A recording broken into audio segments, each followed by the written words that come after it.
the president's memoirs. And after that, because he hadn't done enough, he went back to Washington, and he worked with Senator Hines. Was a editor of the Sunday Review magazine and a segment producer for Late Night with David Letterman. And so hopefully we're going to get a top 10 list from Frank at some point. In 1994, he helped steer NBC's News's coverage of President Nixon's funeral. And today, Frank consults for the Nixon Foundation and several top TV shows. So Henry, how do I introduce someone who literally needs no introduction? I mean, this is a tough one.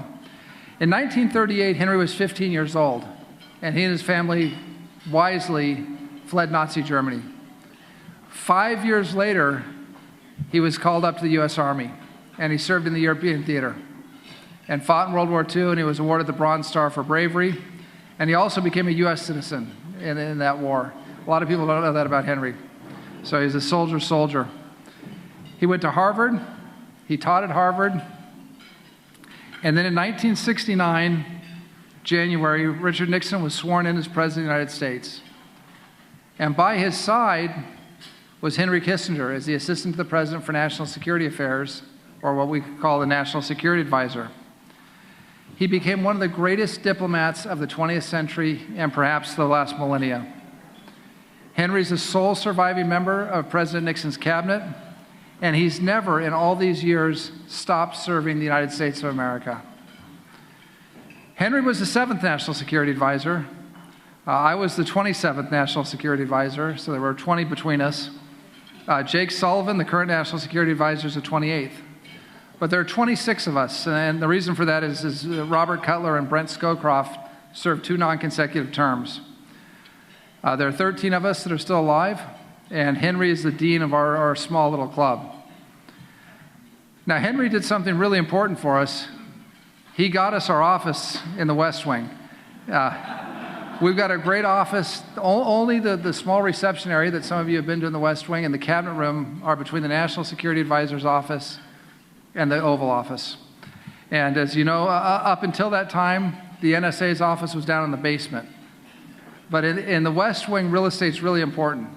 And Henry got us a great, he really, I won't tell the story, but he commandeered the space for us. So Henry, thank you for getting us that office. And the last thing I told Jake Sullivan, I was the last person from the Trump administration to leave the White House.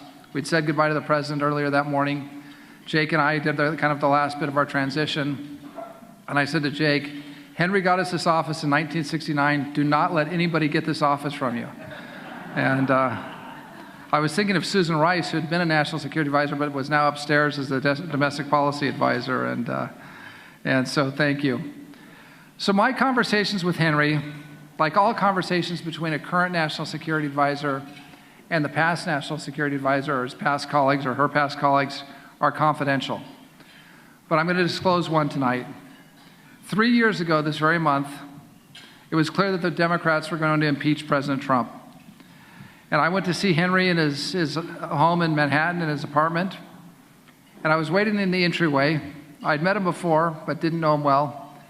And without any pleasantries, Henry walked in and looked at me. I don't do a good Henry imitation, but he said, "Good job on Pottinger." Now Matt Pottinger was my deputy, and so that was the first thing he said. And then he said, I won't do his great gravelly voice justice, but he said, "You and I are the only ones who face this thing." And he said, "Let's go sit down and let me tell you how to navigate what's coming." And in that moment, Henry became more than a colleague. He became a mentor and a friend. And over the next year and a half, I talked with Henry countless times.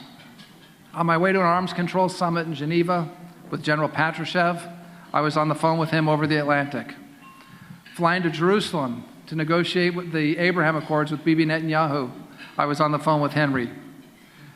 Before the final Serbia-Kosovo peace talks, when we brought the president of Serbia and the prime minister of Kosovo to the White House, and we couldn't get the deal quite done, it was Henry who gave me great advice on how to get that done. We had a few confrontations with China, and at every one of those, Henry shared his wisdom with me. So at every turn, Henry was there to make a difference. He made me a better national security advisor. And I'm certain if you talk to anyone who came after Henry, who held my position, and probably I'm sure it's true with Jake Sullivan today, each one of them would have stories like I've told you tonight about Dr. Kissinger. You know, it was over 50 years ago that he stepped into that office in the West Wing for the first time, and he's continued to keep America safe during all those 50 years. So thank you, my friend.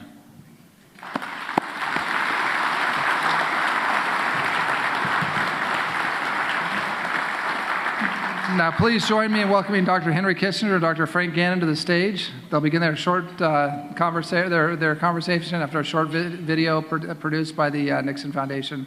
Again, thank you all very much for being here tonight. And for our friends from the UK, condolences on the loss of Queen Elizabeth II, and we'll be keeping the royal family and the United Kingdom in our prayers, and keeping King Charles III in our prayers. So thank you all very much. God bless you, and have a wonderful evening. Thank you.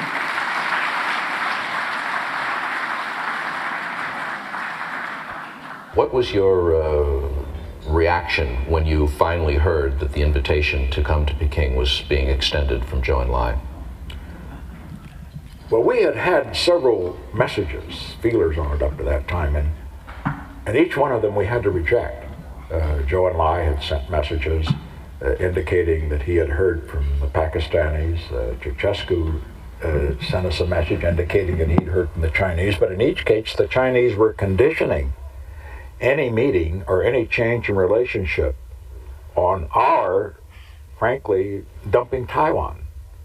And they were also conditioning any meeting that might occur between me and Zhou Enlai on our agreeing to have Taiwan as the major subject of discussion, and I could not agree to that. So we kept saying, no, it would have to be without conditions, in effect. And finally, the message came through that Zhou Enlai would welcome us. Who brought you the news? And the news was brought by Henry Kissinger. It was after a state dinner, and I was up in the Lincoln City room going over my notes for the next day's meetings, and Henry came in huffing and puffing. He must have run all the way from the Situation Room, which is about 200 yards away from the sitting room in the residence. And he said, "This is the most important message between heads of government since World War II." And then he read the message. As I read it, he beamed, and the message in effect said, we will welcome the President of the United States to meet with Zhou Enlai, and then we will also welcome Dr. Kissinger to come to prepare for the meeting. And he said this message, he had with their great sense of humor and their subtlety, it ended with an interesting clause. He says, this message is somewhat different from the usual diplomatic message because it's from a head, to a head, through a head. From a head of state or government, Zhou Enlai. Through a head, of course, was Yahya, Pakistan. To a head. The message, of course, since we had no relations with China, didn't come from the Chinese. The Pakistani ambassador had delivered it to Henry Kissinger and then Kissinger to me. So it was from a head, through a head, to a head. Did you celebrate? Oh yes, that was one of those occasions that I felt it was important to. I usually have nothing to drink, particularly in those years when we had such intensive schedules after dinner. But somebody had given me that year a bottle of Courvoisier brandy. It was supposed to be, several, 20, 30 years old. And so I went down to the hall, opened the brandy, and put a little in a snifter for Henry and for me, and we both tipped our glasses to what we thought was a rather historic meeting.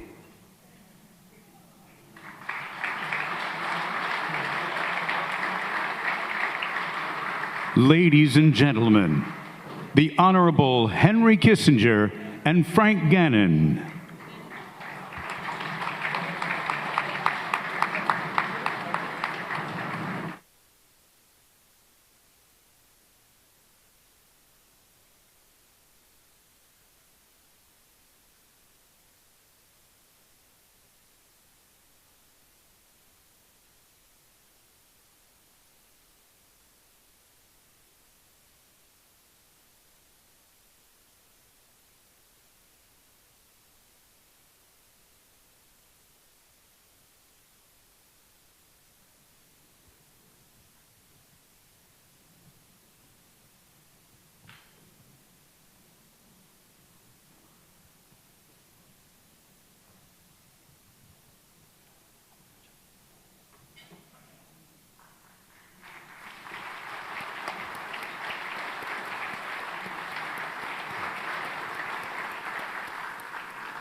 welcome back. It's good to have you back at the Nixon Library, and good to be back talking to you about another book. One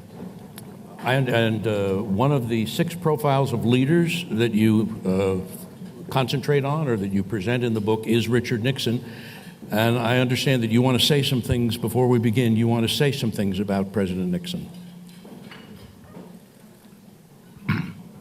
I want to say what an honor and joy it is for me to be back here in the Nixon Library,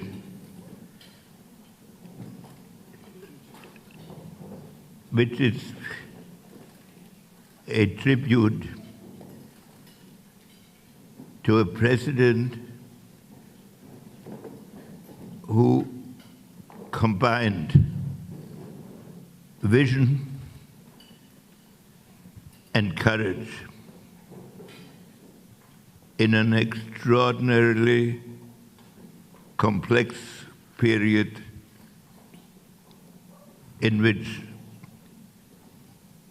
the unity of the country was disintegrating, and in which the international system was being attacked in so many places. I had the privilege of being associated with Richard Nixon, and most of you may not know that I had never met him when he offered me the second highest appointed position in the government. We had never met. I had never talked to him before. And what is perhaps even stranger is that I had in fact been closely associated with Nelson Rockefeller, who was a principal opponent of President Nixon in a number of primaries. I was not on the political side of Nelson Rockefeller, on the political staff but I was a close friend and remained a close friend. So when President Nixon invited me to talk to him a few weeks after his election, he didn't do it to offer me anything. We had a 2-hour conversation as if we were college professors about the state of the world. And the only indication he gave of anything special is when I left, he said to Bob Haldeman, whom I hadn't met before, to establish a telephone line to me in Cambridge, as if Cambridge was a place which didn't have adequate communication. But that sentence was to tell his staff that he was moving in that direction. Anyway, the significant aspect is that when we began working together, what Nixon spent most of our meetings on was reflections on where America should be going and how the world should be brought towards peace and how the security of this country could be preserved and fostered, and that he did not present these ideas as separate issues, but insisting that they had to be linked together. So in that period of 5.5 years, I saw peace in the Middle East being advanced, the war in Vietnam ended on the terms that we set from the beginning, that people who had relied on America should not be sacrificed, and the Russian threat was faced down in a number of places, and the opening to China was achieved. But people today often ask me, what would Richard Nixon do today? And I'm sure I know what he would do. He would create a situation that makes it clear that threatening American security is too dangerous and cannot be attempted. But he would also simultaneously be in a dialogue with China to convince them that if they moved in a more peaceful direction, there is a positive future they can achieve while the United States remains strong and powerful. He would not go on one side of the equation or the other. But Frank is here to elaborate or get me to elaborate on some of these things. So let me thank you all for the tribute you are paying tonight, not to me, but to a distinguished president whom I have listed among 6 outstanding world statesmen in my recent book. And so I want to thank you for the courtesies that have been shown to me here, and also for the confidence all of you in this room have shown to the memory of Richard Nixon, which is important and crucial at this moment when internal division and international chaos are threatening ever more strongly. Thank you very much.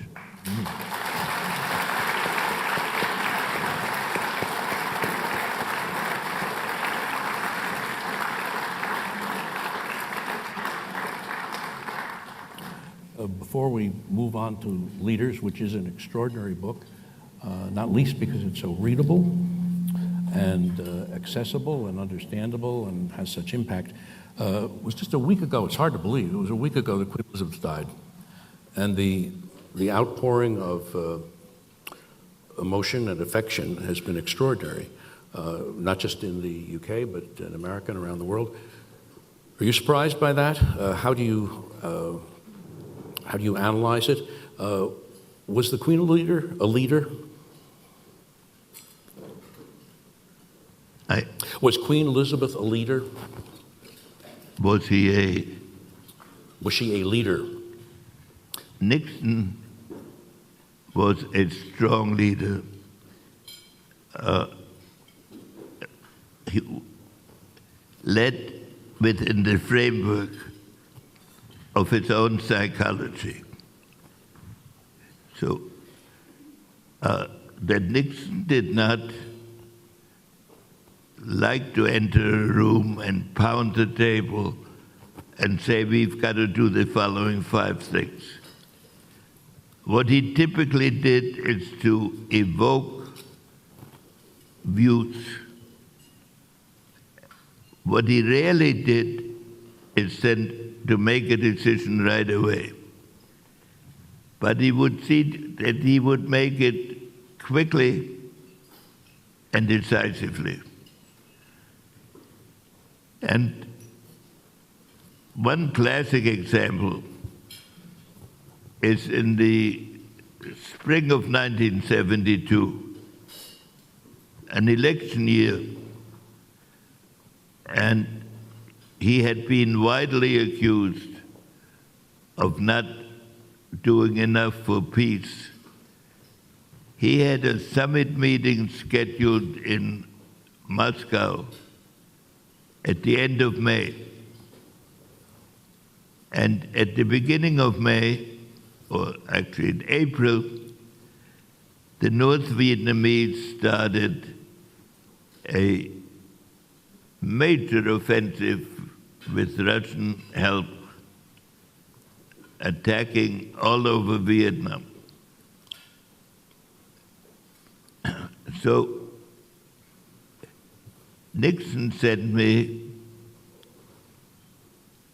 to Vietnam, not to Paris, for a meeting with the Vietnamese to make a final offer, which they turned down. Whereupon Nixon ordered a blockade of North Vietnam 2 weeks before he was supposed to go to Russia. It was the unanimous opinion, nearly, of the media that this would be the end of any negotiation with Russia, and that it would drive the Vietnam War to an international war. The opposite happened.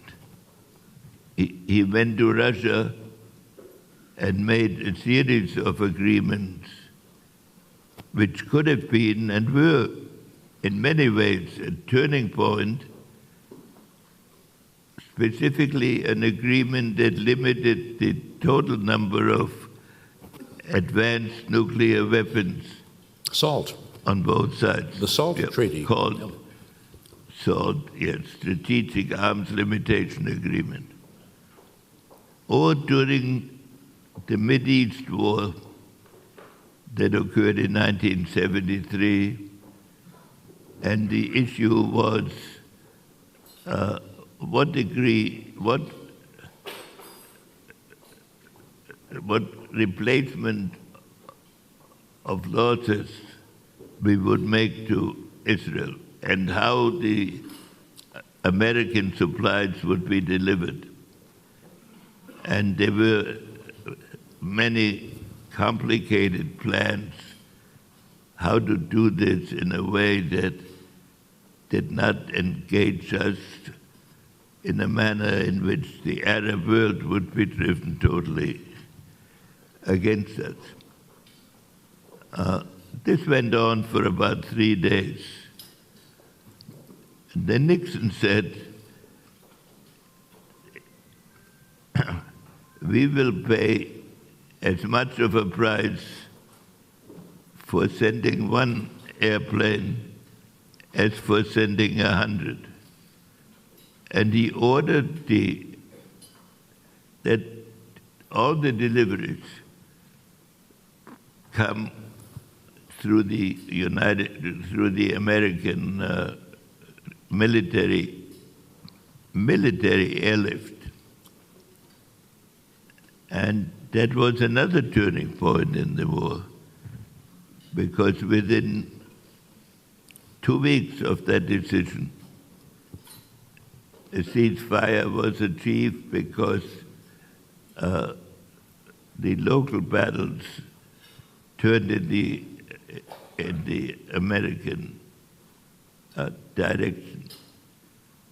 And the key to Nixon's thinking on these matters was expressed in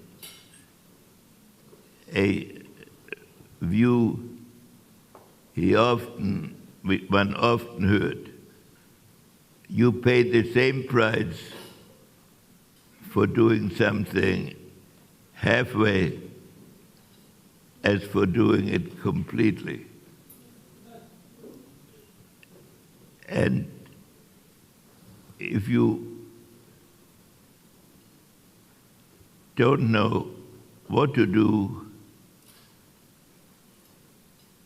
tactically, ask yourself what you should want to be the end result of the process.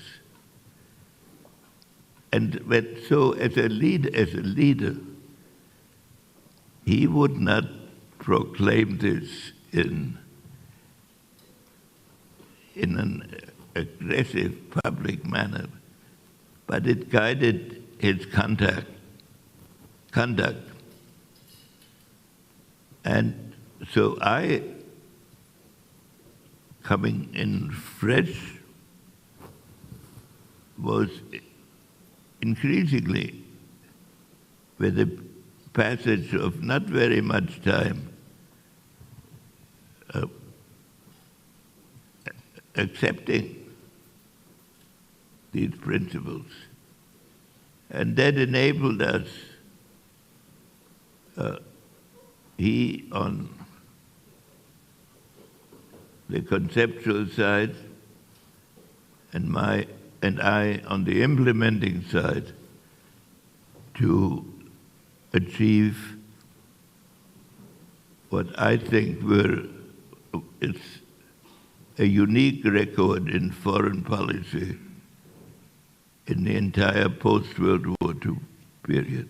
This is the Yom Kippur War of October 1973, which we will be marking here with a major conference next year, and where on Yom Kippur, the day on which Israel was least prepared to be attacked, the Egyptians and the Syrians through the Sinai and through the Golan Heights attacked, and it was a surprise attack, and it was devastating, and it looked like Israel was in trouble. And so, in effect, not to put too fine a point on it, Nixon saved Israel by insisting on sending whatever was needed to stabilize the battle. And then you, in your shuttle diplomacy, which was a remarkable feat of persistence, nothing else, but of diplomacy, you set the stage for a new era in a very old and troubled area. In 1974, in June of 1974, Nixon made a trip to the Middle East, an extraordinary trip. He was the first president to go to Syria, first president to go to Israel.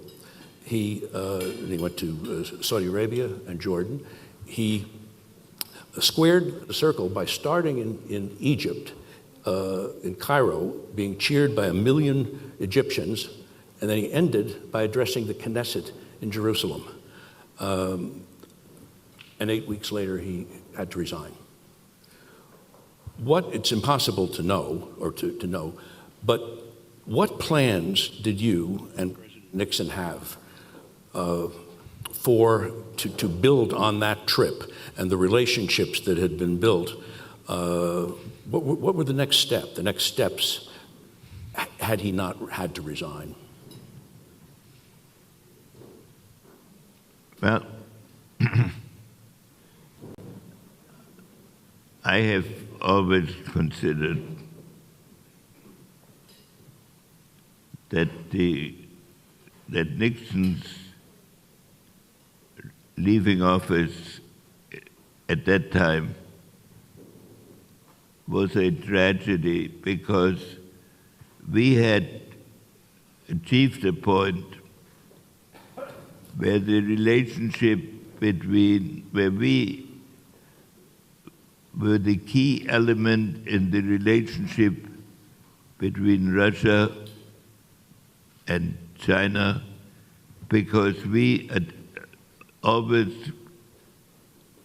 designed our policy so that in each step we were closer to either Russia or China than they were to each other.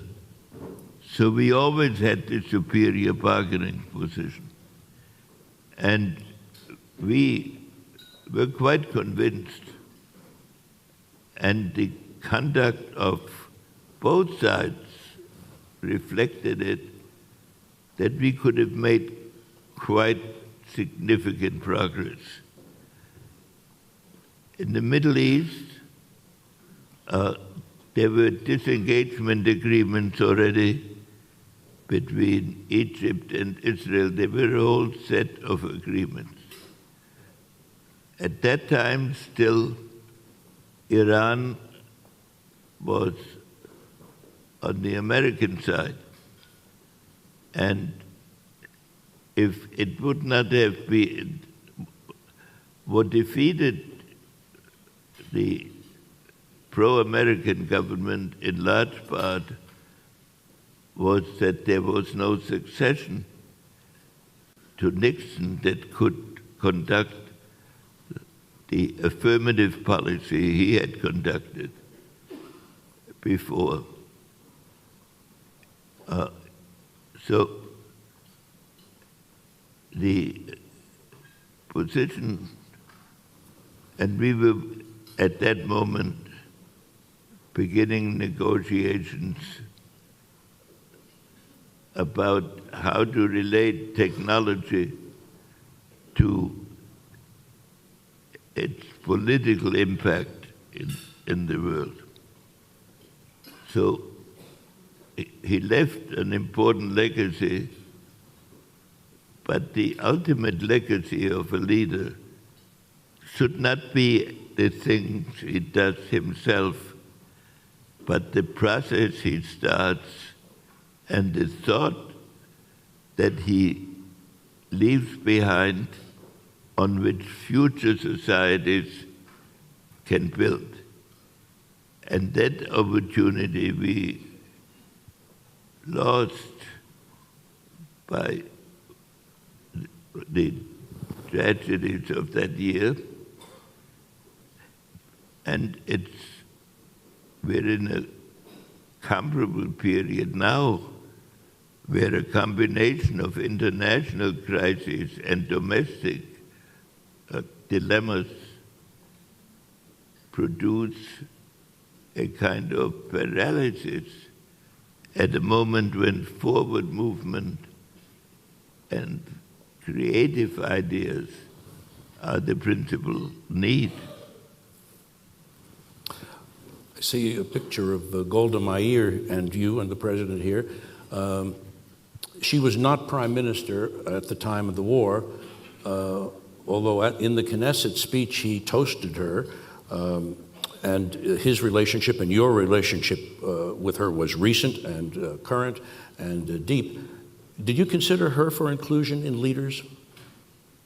Well, Golda Meir was a spectacular person, and she could make herself look like your favorite grandmother.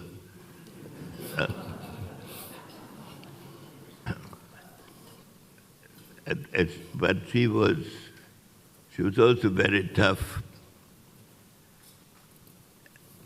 But she performed a very crucial mission, because she was prime minister when the 1973 war started. And she managed to keep her country together in the early days when it looked as things might turn badly. And then she managed a relationship with the United States that was an underpinning for the strategy. As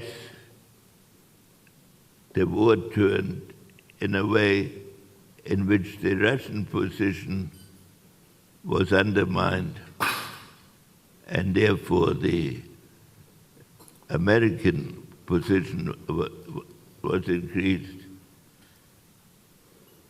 This had to be reflected in some diplomacy. And for Golda Meir, who had come to that country when it was at the very beginning of the immigration, the idea of giving up any territory was, for whatever reason, and my wife used to say some of the best dramatic performances she ever saw was when Golda and I were arguing about nuances of agreements. But she was a strong leader for a country that had fought 5 wars in 20 years. And she was personally an inspirational person. I misspoke. She was the prime minister during the war, very much so. She referred to President Nixon at one point as my president because of how he had saved Israel by sending all the planes. She wasn't prime minister at this point during the 74 trip, which is why singling her out with the toast at the Knesset was a particularly elegant gesture on his part. All of this is seen. I mean, the greater, as you just alluded, the greater accomplishment was Nixon oversaw the extrication of the Soviet Union from the Middle East. I mean, this was a process that he and yeah. That was, and there too, I have to say, the intrusion of the Soviets militarily into the Middle East started just before the Nixon administration came in. And early in the administration, Nixon and I had a discussion of our strategic goal. And I forget who it was who said that the expulsion of Soviet military force from the Middle East should be a principal objective. But whoever said it in our private conversation, Nixon said, why don't you say that publicly and say that that is our objective? And that was very early in the game. And all hell broke loose when I said it. Of course, I said it to give for Nixon's view to be put on the table. But when his term was over, it had been substantially achieved in Egypt and in Syria. Nixon was a master of grand strategy, and the foundation in November is going to be having a grand strategy conference in Washington. What is grand strategy?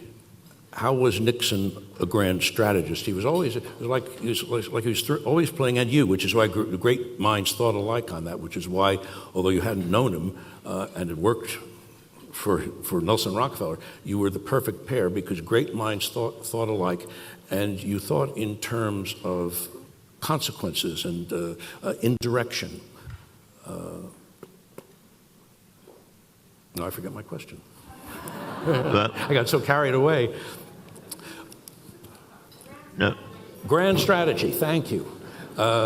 What is grand strategy and what made Nixon a grand strategist?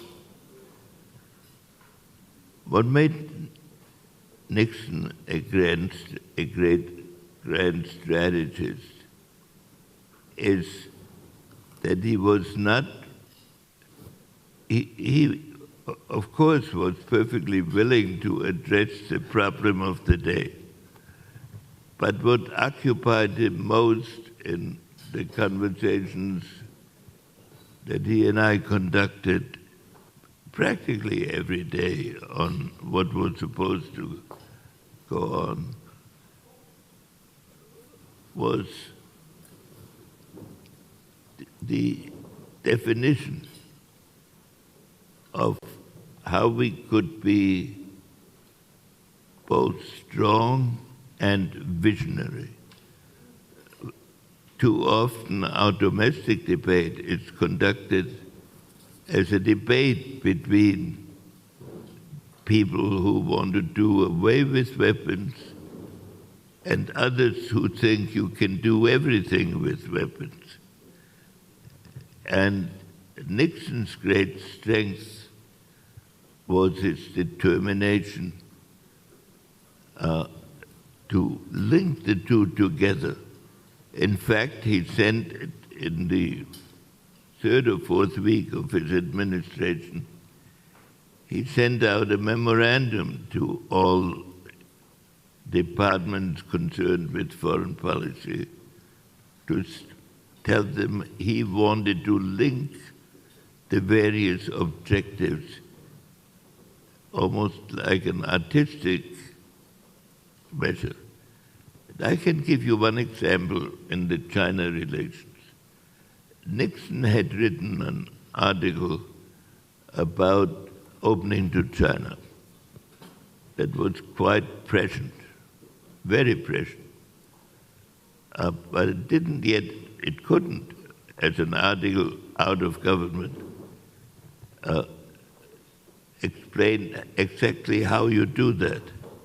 This was the article Asia After Vietnam that was in the fall of 1967 issue of Foreign Affairs, and right. It was a seminal piece of thinking. But then, very early in his administration, there were military conflicts that nobody had expected between Chinese and Russian forces in Siberia. And there were endless discussions of, could we do something, should we do something? But then Nixon at an NSC meeting said, the first thing we have to do is to understand who is the stronger and who is the weaker of the two sides. Because when you have two adversaries and you're concerned about both of them and they're in conflict, you should support the weaker against the stronger, because you don't want the stronger to become even more relatively stronger. At that time, we had no relations with China at all. But then it created a basis from which we could take a series of steps that led to a relationship. So this was Nixon's basic strategy. And there was another one, a sentence of his, when you think about policy, whatever you will do ultimately, or will be driven to do ultimately, better do it immediately, because then you're freed of the tactical debate. It was in that summer of '69, there was a real possibility of war between China and Russia on the border, which wasn't widely, I guess, known and is largely forgotten, but that was the opportunity that you had to deal to balance Russia and China. Well, when he went to China, he spent 3 whole days, from morning till night, in a dialogue with Zhou Enlai. The modern way diplomacy is conducted, heads of state never have that much time or that much reflection. You wrote something very interesting about that, about the hours, the days of conversation that President Nixon had with Premier Zhou. You've said, "No American president I encountered or studied would have been so willing to spend so much effort creating a philosophic framework." And that was certainly a characteristic of him. What difference did a philosophic framework make in terms of American interests and policy? Well, the government is composed of, in effect, a large number of constituencies. And every big problem breaks down in its execution into a series of practical issues. And so the more complicated it becomes, the more it drags you away from the key question one should ask as a strategist, which is, what is the purpose and what are the elements of this problem that you can use to facilitate the outcome that you have defined? That requires thinking through what are the key elements, how do you define your purpose, how do you get people, how do you get the components to, if they are on your side, to operate coherently, and if they are on the other side, how you get them to a point that facilitates your objective. And this means that you cannot just simply act on the immediate symptoms of the crisis. And you also have to learn, and we are going to come up against it in the Ukraine, not only how you achieve victory, but what you do after victory, and what you want to do in reshaping the world. And when you talk about the Ukraine situation now,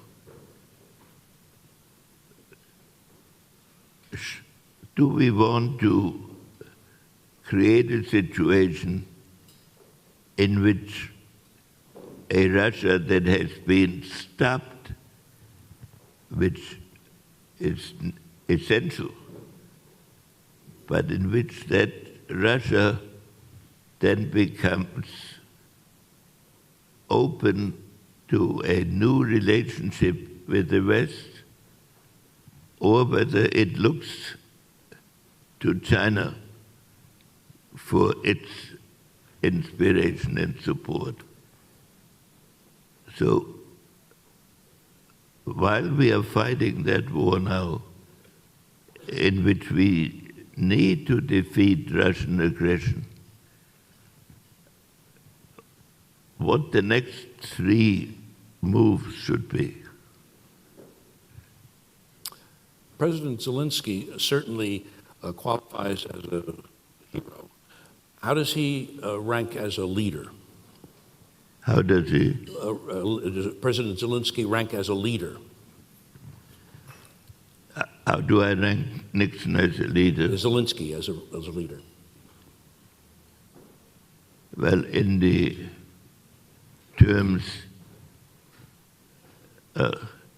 I put him in this book of 6 great statesmen is to awaken in American thinking the significance of Nixon beyond domestic politics. And I would rank him among the very top of the international leaders that I've met, and very high in American historic in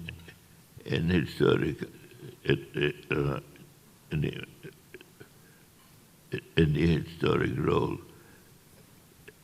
After all, if you look at how other statesmen among whom he lived regarded him, when he lost the election, the California election in 1962, de Gaulle, who had an eagle eye for statesmen, invited him to a private meeting in Paris, and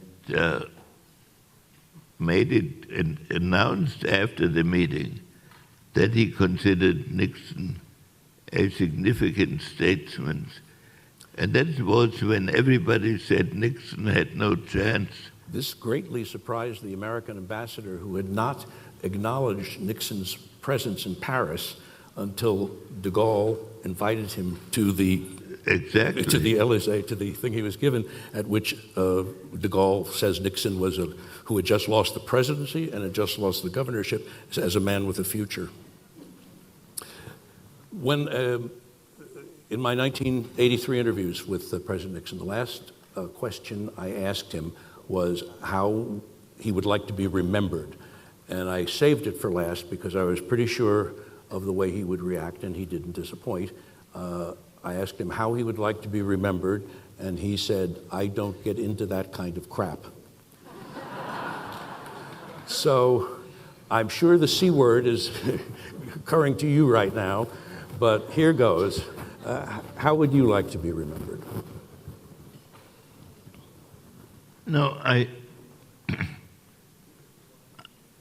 wouldn't express it like Nixon.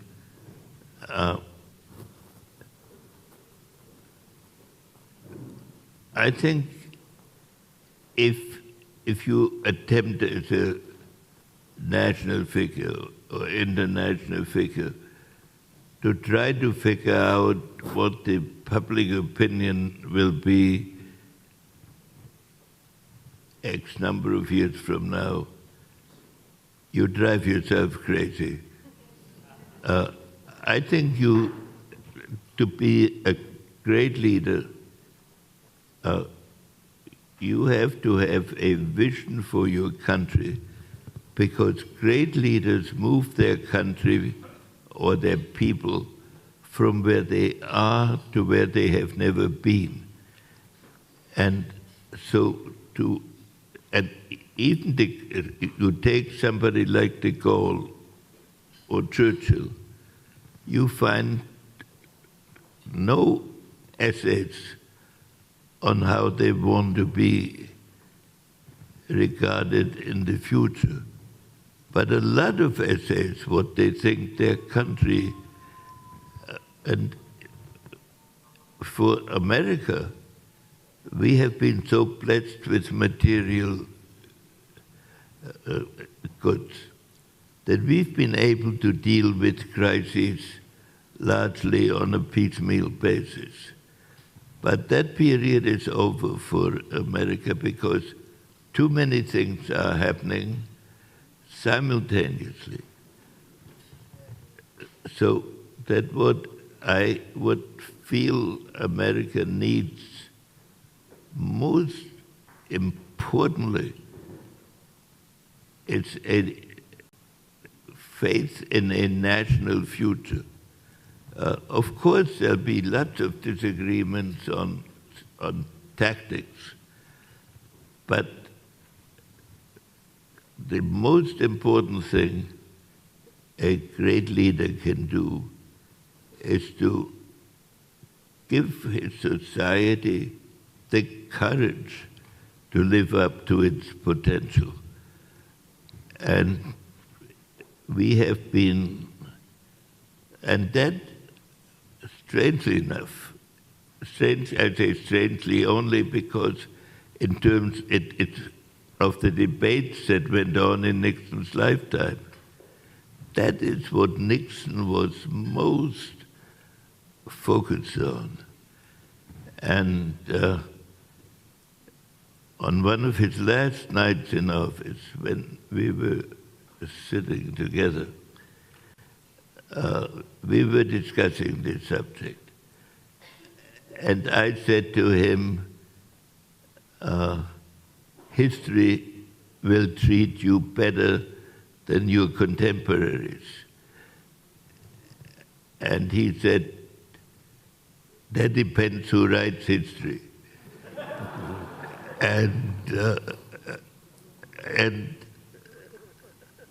I said, and he agreed, that who writes history depends in large part, on the memory that reflects society's capacity for achievement.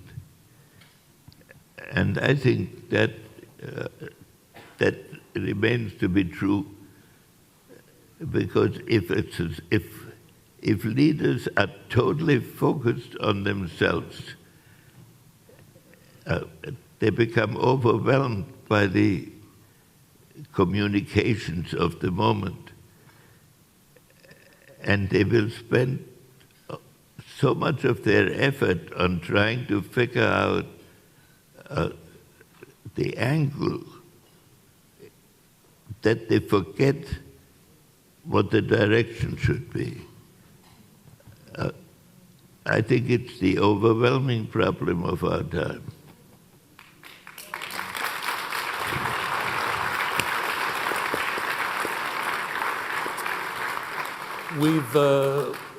The problem of our time now is that we're out of time.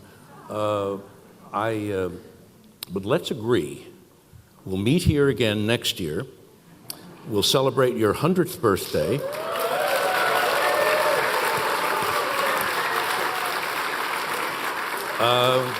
But in the meantime, please join me in thanking Henry Kissinger.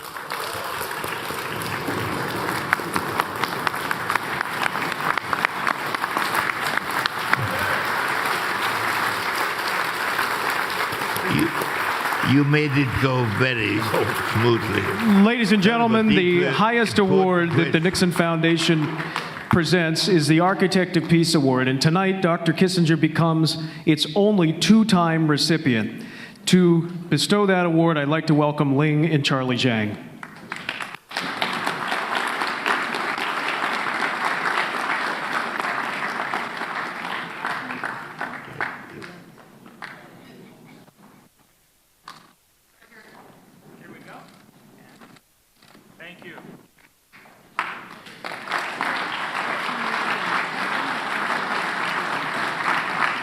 Thank you very much, ladies and gentlemen. Thank you, Dr. Kissinger, for honoring us, and good night.